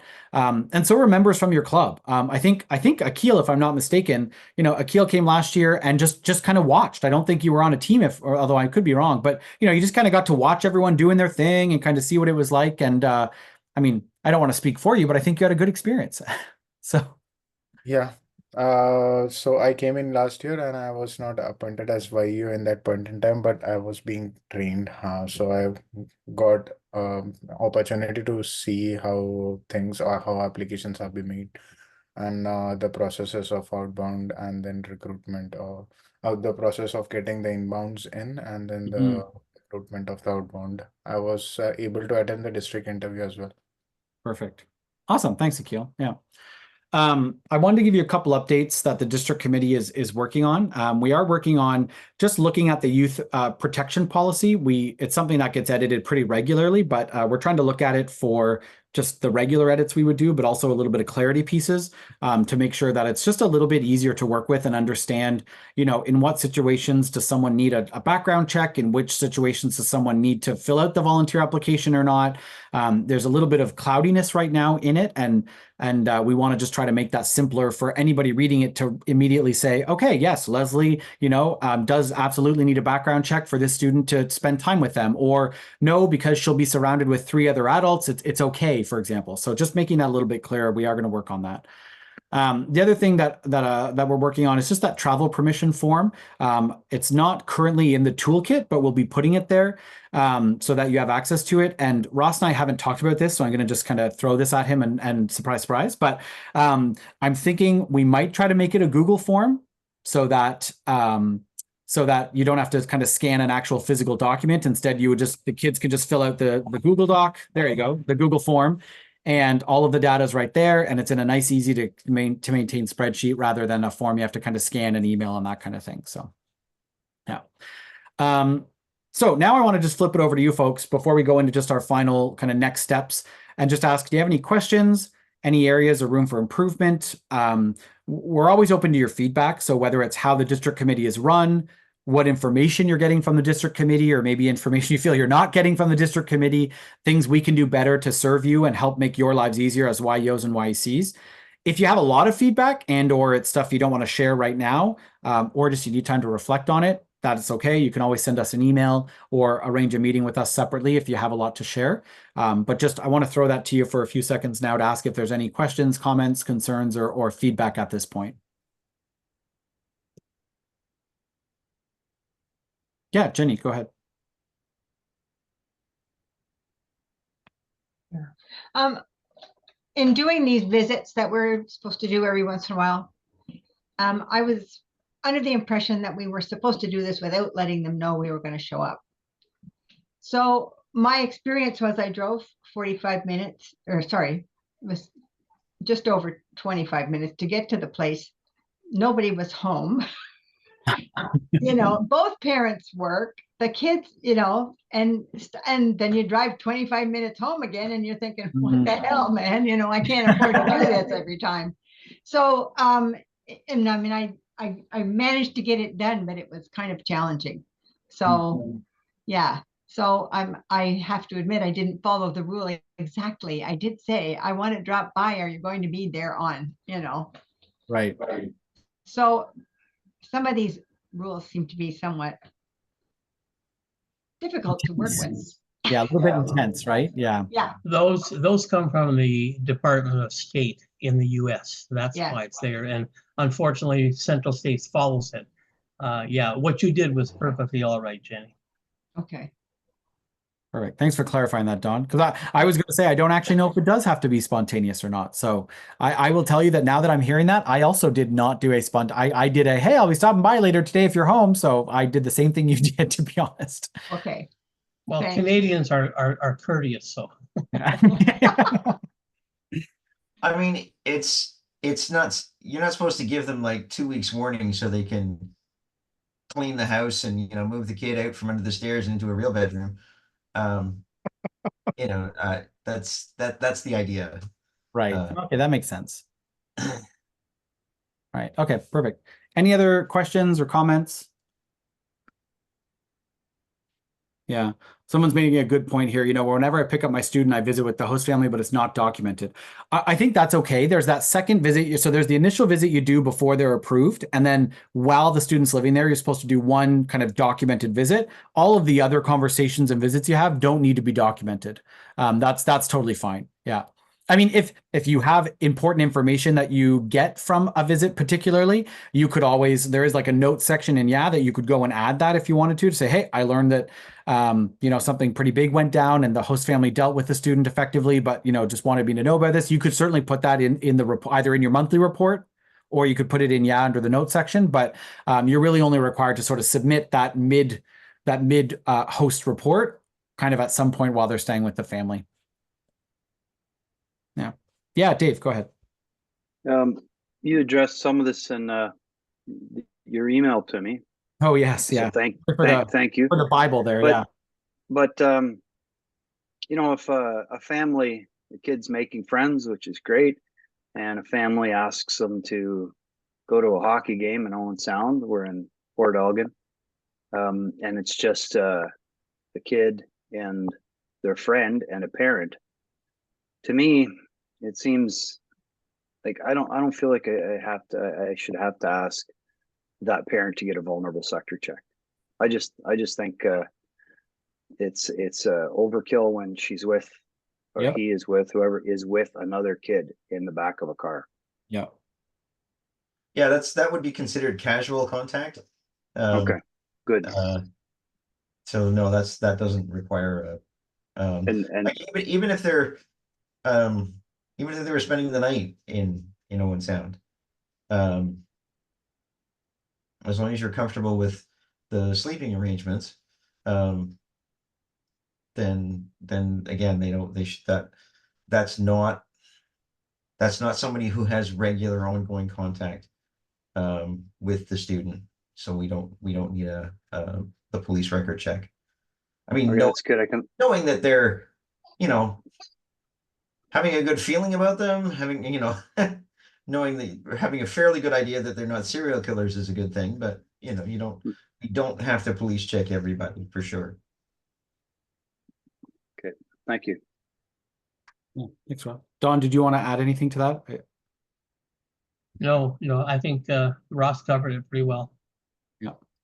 And so to just kind of fill everybody else in, so David asked a question about, if his incoming student ends up making some good friends at school and she wants to, sleep over at a schoolmate's house, does she, because she'd be sleeping over, does he need to get background checks for the parents? And the tricky part is if you read the youth protection policy, which is where you'd go to find out whether or not they need that, it is quite vague right now. And I feel like it's maybe a little bit purposely so that it leaves some ambiguity. But it makes it really challenging for Dave and even myself trying to answer his question to go, I don't know, because overnight stays could be considered significant interaction because they're in a home with just these parents and this child. So it's a little cloudy, and that's what we're going to try to clean up a bit to make that easier to understand. So situations like you're saying, Dave, where it's like they're driving them maybe an hour or 2 hours away, but they're not necessarily staying over, or if they are, the student's going to have maybe their own room or something. There's all these factors you've got to consider as to whether it makes it kind of something more risky or not. And unfortunately, it makes it hard then to say these exact things mean yes, background check, and these exact things mean no. But I think Dave, like Ross is saying too, and for all using your common sense and thinking, would I put my own son or daughter in this position? What questions would I ask if it were my own child? Right? I'd ask, like, are they going to get their own room? What time should I expect them home? What time will you be at the hotel? Like, you might just want to ask a few questions that make sure you feel, well, I would feel pretty confident if this were my own kid, for example. So. Yeah, but I do recognize for sure the way the policy is currently written, it makes it tricky for sure. So, Ross, did you want to add anything to that, or you just? No, I think we're good there. Okay, thanks. Okay, any other questions or comments before we wrap up? Okay, all right. So the next steps are we're going to be sending you a recording of this meeting along with a PDF of the slides, and then this list of the next steps that we're going to go through. It's pretty straightforward stuff, I would say, based on what we've talked about. But really, it's make sure you consult the Youth Exchange calendar, where the link for that is in the toolkit. Start to write those down, get them on your calendar. Let your host families know about those so that they're well aware of when to expect their student not to be around. Okay. If you haven't done some of this, some of this won't apply to all of you, but if you haven't yet done, a volunteer application, making sure you get that done, and then the required pieces of your application, reviewing the youth protection policy, and some other things like that. So we'll send out this as an email so that you have that. But I think, sorry, those dates have not been updated yet. I was really bad with dates tonight, but we'll be doing another session in November where we'll talk about some of the youth protection pieces, some outbound pre-departure engagement, and an inbound check-in. And then in February, again, not this exact date, but we'll talk more about the inbound program, recruiting your next set of host families, getting a youth exchange counselor set up for your next year's inbounds, and more host family recruitment stuff. So, okay. And with that, thank you so much, folks. I know, again, this is, even though we've broken it up into 3 sessions, it's still drinking from the fire hose. I fully recognize that. So just really appreciate your time and your attention and your questions. And if you have any kind of questions or anything in the meantime, feel free to just email us and we are happy to help you out. So with that, we'll wish everybody a good night. Thank you. Thanks, Kurt. Very welcome. Our pleasure.